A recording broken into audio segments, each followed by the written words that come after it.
धूप भरे दिन एली हाथी और रॉनी गैंडा नदी के किनारे खेल रहे थे।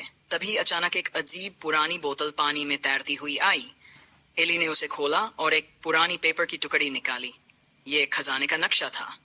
रॉनी, देखो, ये जीवन की सबसे बड़ी रोमांचक यात्रा हो सकती है, एली ने एक्सक्लेम्ड किया।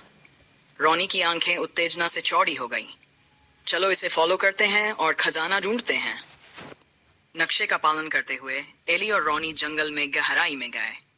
रास्ता मोड़ और मुड़ते हुए था। चारों ओर मोटी बेलें और अजीब जानवरों की आवाजें थीं।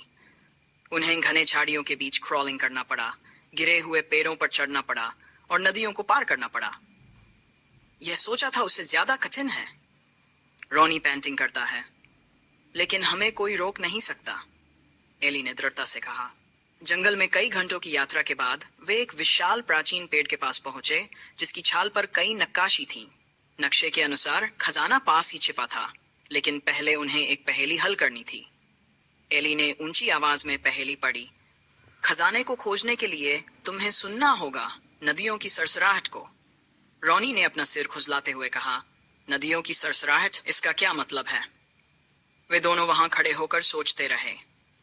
नदियों की आवाज को ध्यान से सुनने के बाद उन्होंने देखा कि पानी एक अजीब सी सीटी की आवाज करता है, जो पत्थरों के ढेर के पास थी। एली ने अपनी सूंड से पत्थर उठाए, जिससे एक छिपे हुए गुफा का प्रवेश द्वार प्रकट हुआ।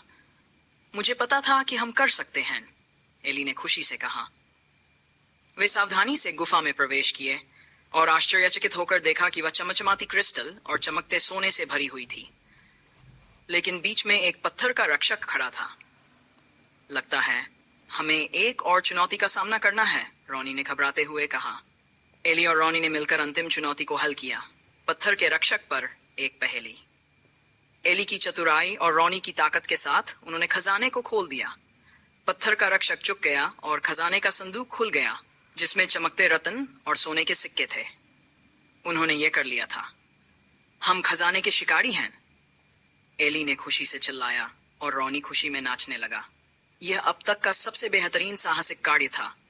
इस रोमांचक कहानी में एली और रॉनी जंगल में खजाने की खोज पर निकलते हैं, पहेलियों को हल करते हैं और रास्ते में चुनौतियों का सामना करते हैं। मिस्टर टिम, प्यारे शिक्षक, अपने छात्रों के जादुई प्राणियों पर होमवर्क देखने के लिए उत्सुक हैं। लेकिन जब उन्हें पता चलता है कि कई छात्रों ने अपना काम नहीं सौंपा है, तो वह एक मजेदार जांच में जुट जाते हैं। अपने जिज्ञासु कक्षा के साथ मिलकर वह गुमशुदा होमवर्क के पीछे के अजीब कारणों का पता लगाते हैं, जिससे ढेर सारी हंसी और अप्रत्याशित आश्चर्य होते हैं। मिस्टर टिम कक्षा के सामने खड़े हैं, उत्सुकता से जादुई प्राणी होमवर्क एकत्र करने की प्रतीक्षा कर रहे हैं। छात्र अपने कागजों को उलट पलट कर रहे हैं, लेकिन कुछ नर्वस और दोषी लग रहे हैं। जब मिस्टर टिम ने देखा कि लूसी खासकर बेचैन है, तो उन्होंने उससे उसके होमवर्क के बारे में पूछा। लूसी ने बताया कि एक ड्रैगन ने उसका होमवर्क खा लिया। मिस्टर टिम ने एक भौंना उठाई, हंसी को दबाते हुए।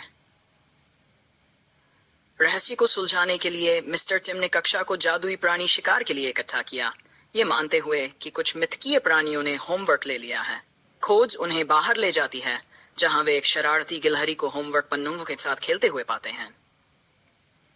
छात्र हंसते हैं जब मिस्टर टिम गिलहरी के साथ कागजात के लिए बातचीत करने की कोशिश करते हैं। कई मजेदार कारनामों के बाद छात्र अंततः गिलहरी से अपना होमवर्क वापस ले लेते हैं। मिस्टर टिम एक होमवर्क पार्टी आयोजित करने का निर्णय लेते हैं, जिसमें नाश्ते और मजेदार